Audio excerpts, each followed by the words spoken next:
Assalamualaikum warahmatullahi wabarakatuh. Saya Lisa Nurhalisa dari kelas 4C. Di sini saya akan menjelaskan rangkuman IDIK kesehatan. Materi pertama yaitu pengantar IDIK kesehatan. Kata-kata al-ilmu sering disebut di dalam Al-Quran dan juga para ulama kita dalam budaya literasi di dalam kitab.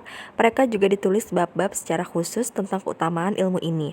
Bahkan Imam Al-Bukhari menulis satu kaidah yaitu ilmu itu harus didahulukan sebelum beramal. Sehingga kita sebagai seorang muslim, ucapan dan perbuatan kita itu tidak boleh lepas dari ilmu. Apalagi kita ini masyarakat akademik.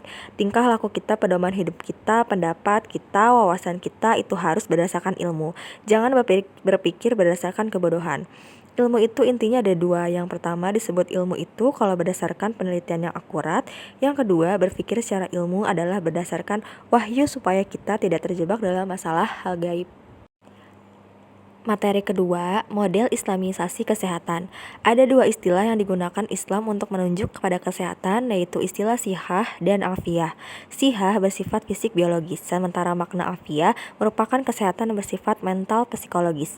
Oleh karena itu, ciri mukmin yang kuat itu pilarnya terintegrasi sehat secara jasmani dan juga rohani. Salah satu wahyu yaitu surat Al-Mudaththir, maka Nabi menjadikan hidup dalam masyarakat itu menjadi sosok yang kuat.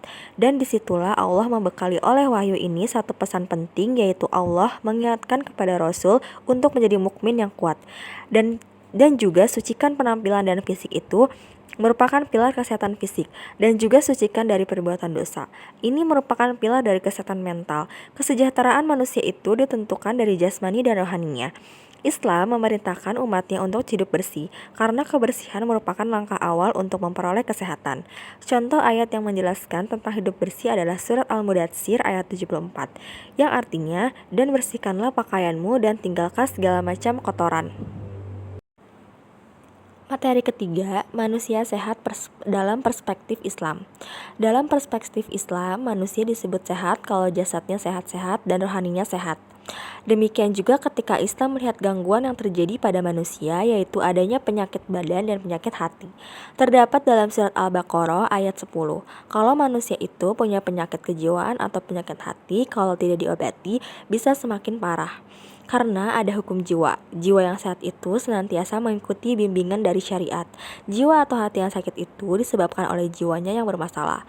Ada kalanya ia memiliki pemikiran yang rasionalis, yang mana ia hanya mengejar hal-hal yang bersifatnya duniawi. Kemudian Nabi menjelaskan hakikat jiwa manusia itu ada inti yang harus diberikan perhatian lebih, yaitu perhatian kepada jiwanya. Lalu ada konsep manusia holistik. Manusia terkadang mengalami beberapa gangguan secara psikologi. Jiwa sakit itu disebabkan oleh perspektif jiwanya yang salah. Ada kalanya. Lalu materi selanjutnya ada ketiga dalam perspektif Islam.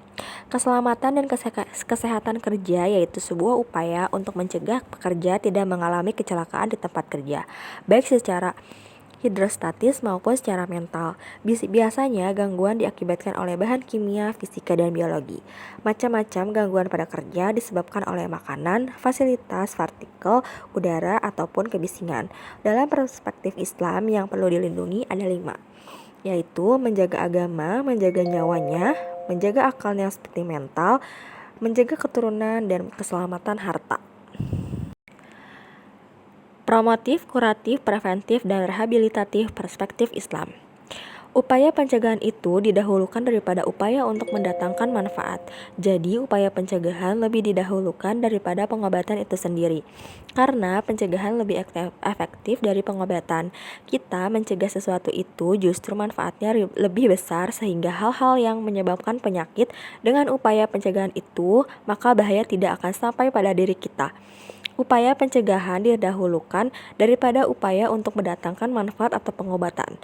Kedua, jangan melakukan hal atau perkara apa saja yang membinasakan, baik manusia ataupun diri sendiri.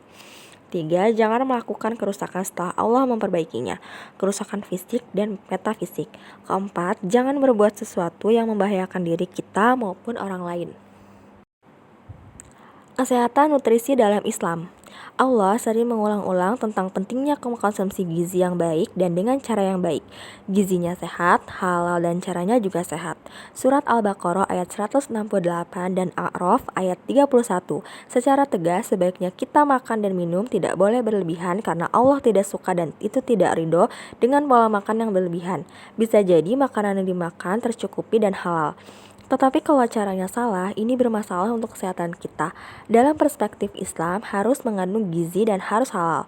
Kemudian, dan cara mengkonsumsinya harus seimbang dan juga tidak mubazir.